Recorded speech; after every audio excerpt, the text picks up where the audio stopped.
I'm Catherine Blackwood, and I am the mother of the children who have attended King's.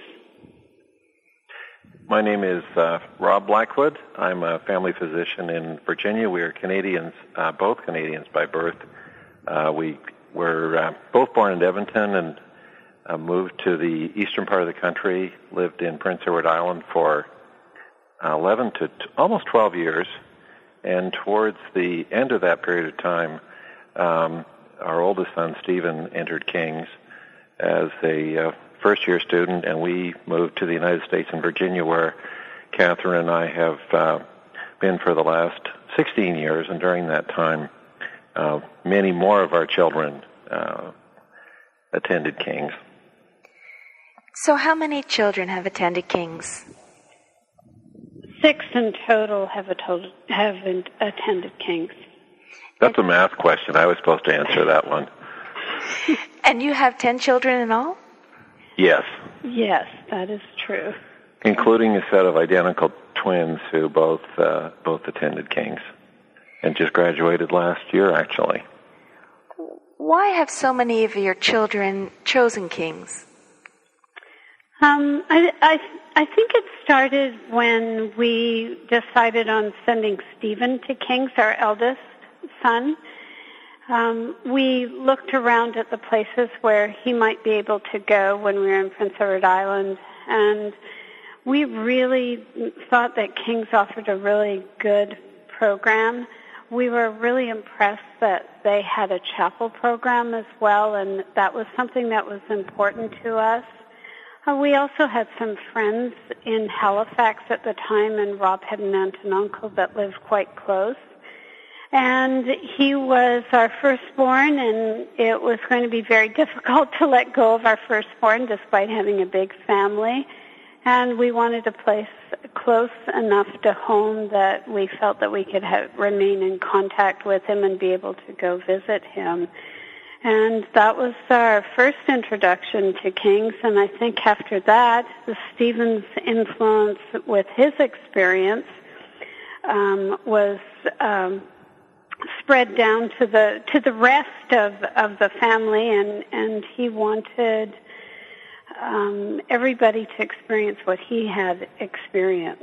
And so I think in a large part it wasn't that Rob and I so much said, you're going to go to King's next. It was that Stephen had a wonderful experience, and he would come home and talk about this, and he was the big brother, and everybody looked up to the big brother, and lo and behold, it just went down from there.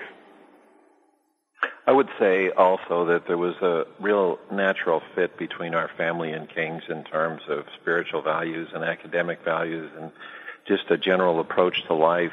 Our family, especially through Catherine's influence, loves great books and reading, and our family, from the time they were very little, the children were challenged to read and think and discuss and explore ideas, and the idea of a foundation year program where one is exposed to, great thoughts, great books, great authors, and also concurrent with that, the spiritual backbone of the chapel program. All of those things were important priorities for our families, and I think for our family with the children growing up, and I think there was a natural proclivity or inclination for them to continue on that channel of thought and learning. So, and that was actually true. They all basically fit in very well to the academic and the college life there. What do you think makes King's a good environment for students to learn and to grow?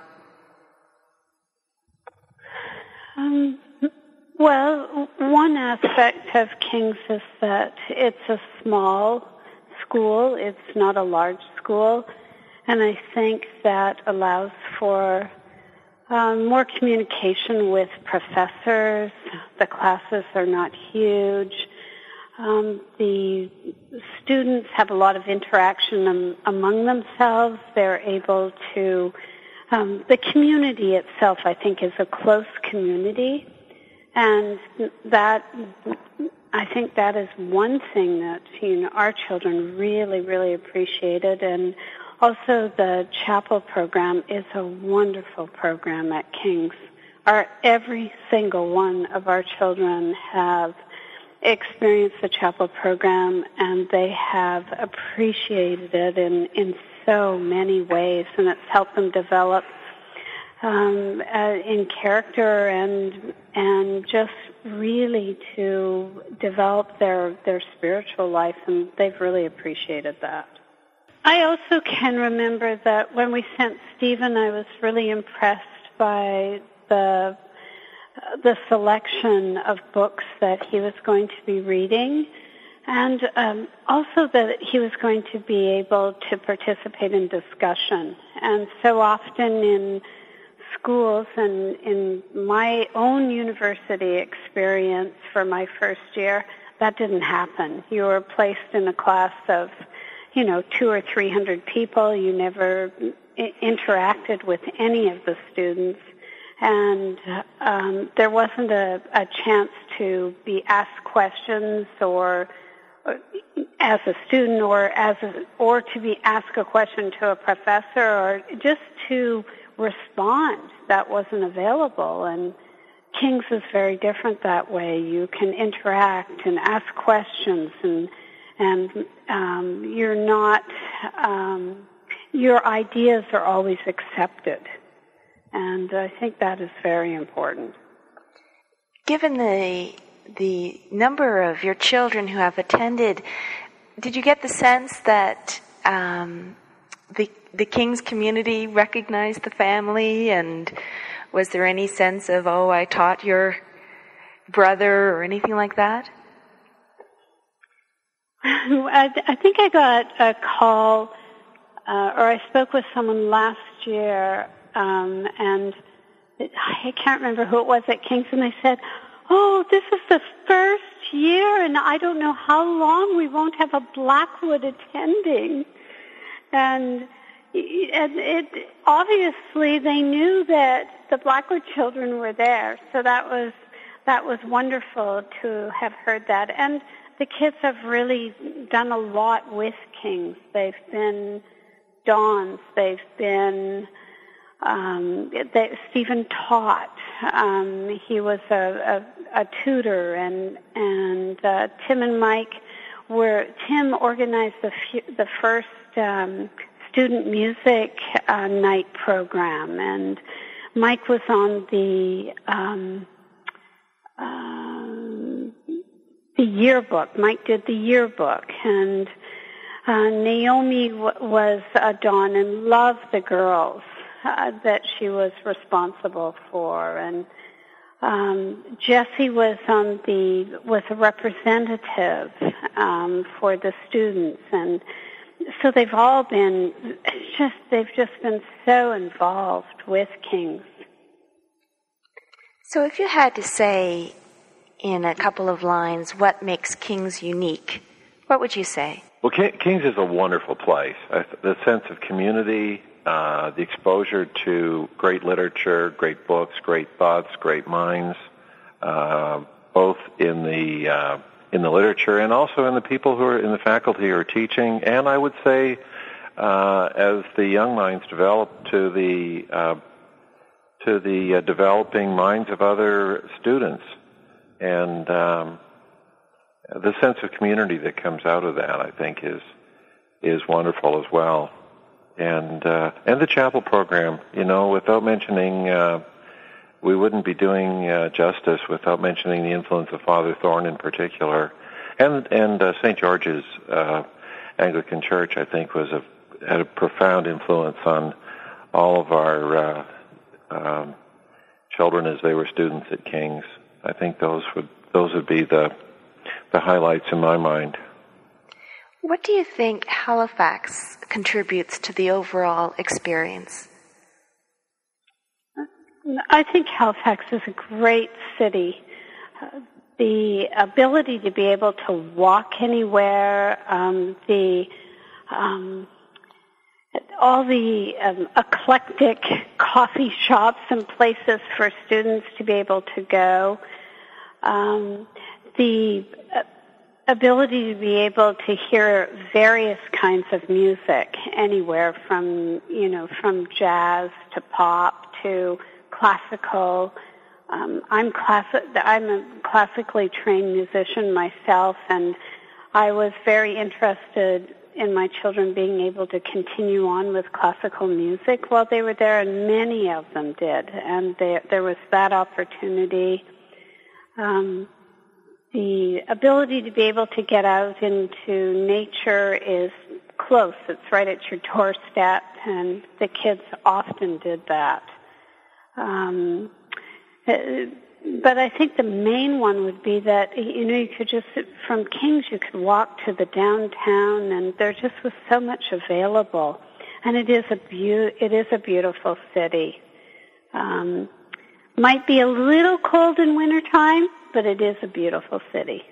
Yeah, the Halifax waterfront is a great attraction for people who've grown up by the ocean, but also maybe even more so for people who come from Western Canada or other parts of the country where they're not exposed to the ocean. The other thing that's worth mentioning is the fabulous architecture at Kings. It's a very traditional English type of setting, and there's a formality to that I think really creates a wonderful environment for learning. It's not formal in terms of being austere or hostile, but there's an element to it that when you're talking about a traditional education, that really makes an ideal setting for that type of learning, I think. And I would encourage any parents who haven't taken a good look at the website just to take a look at the beautiful architecture that surrounds the learning environment there. And it has a beautiful library, absolutely gorgeous library. What would you say to other parents whose children are considering Kings? I suppose that I would encourage them to have a very good look at it and not to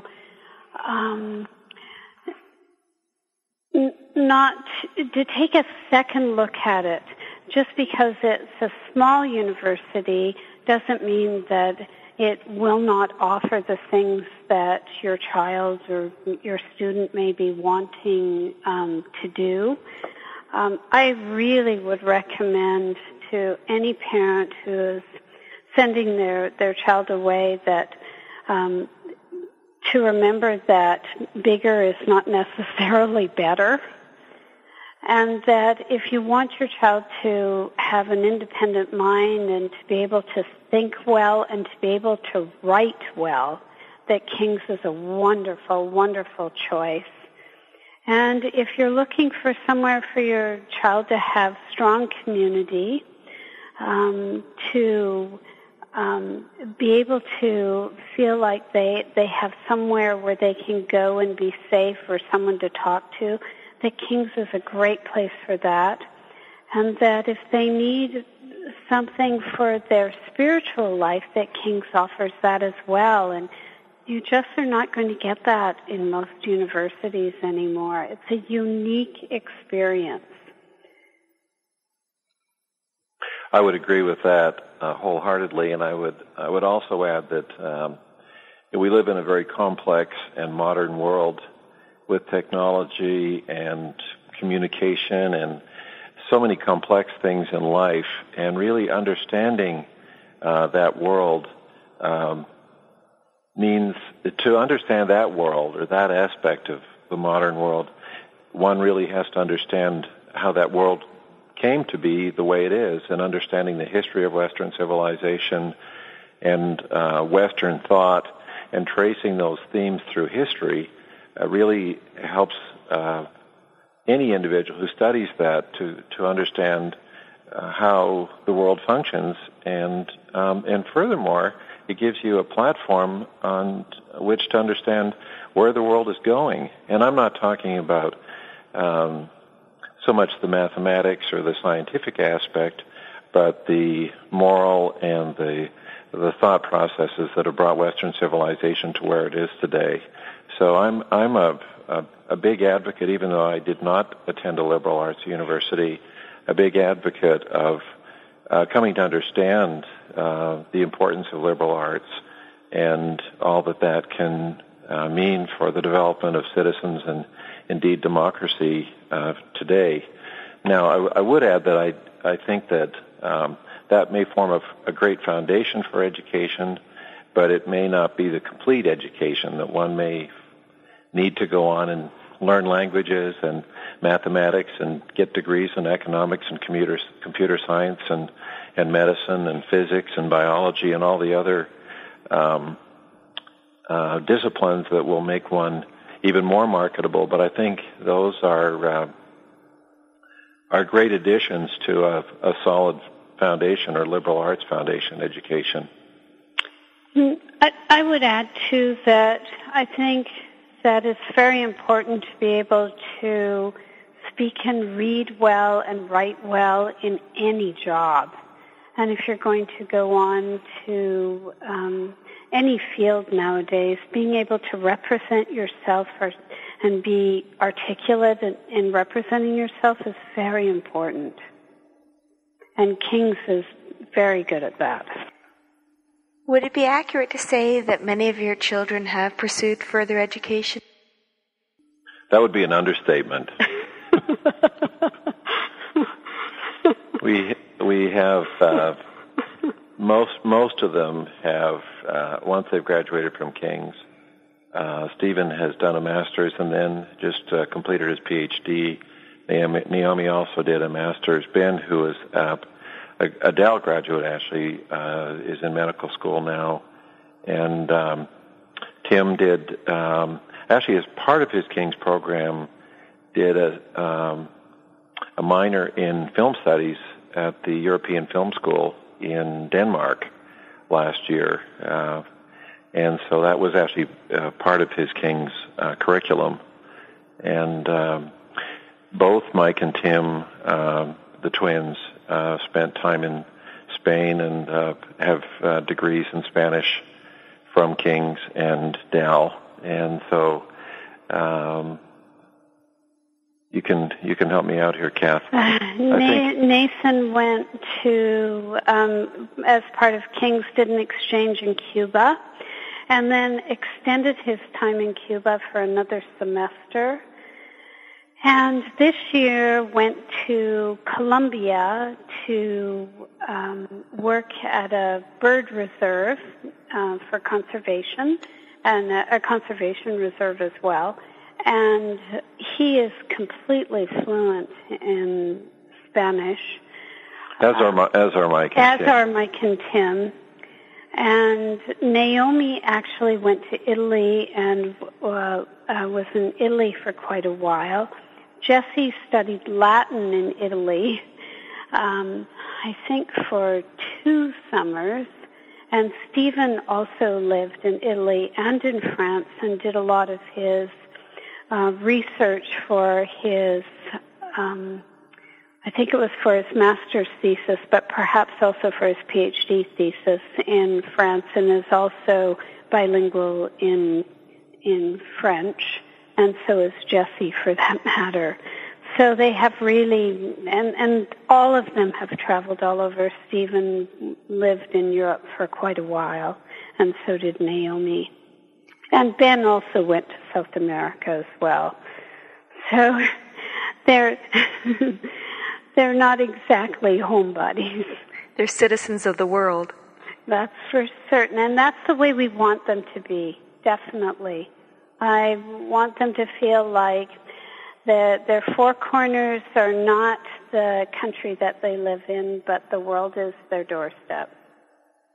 And I also think that, reflecting back on what I said a minute ago about understanding where the world is at the present time, learning to communicate with people of other cultures, of other religious and ethnic and geographic backgrounds, we have much more in common with other citizens of the world than we do differences.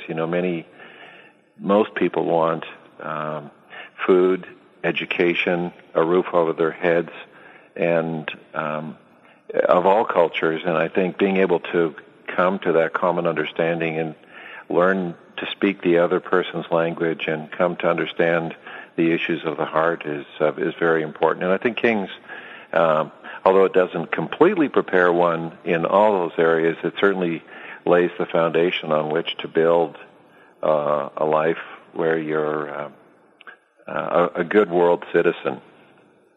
I would totally agree with that. And also that they are quite aware of the plight of people that have far less than what we have. And I think that perhaps when you learn about not just history, but where we're going and the importance of who we are in the world at King's, I think it's very important. I think one of the outcomes of that is being able to see those that have less than you have and being able to help them. And I think many people that graduate from King's do that. They're in positions in their jobs where they're helping other people. And I think that's pretty significant.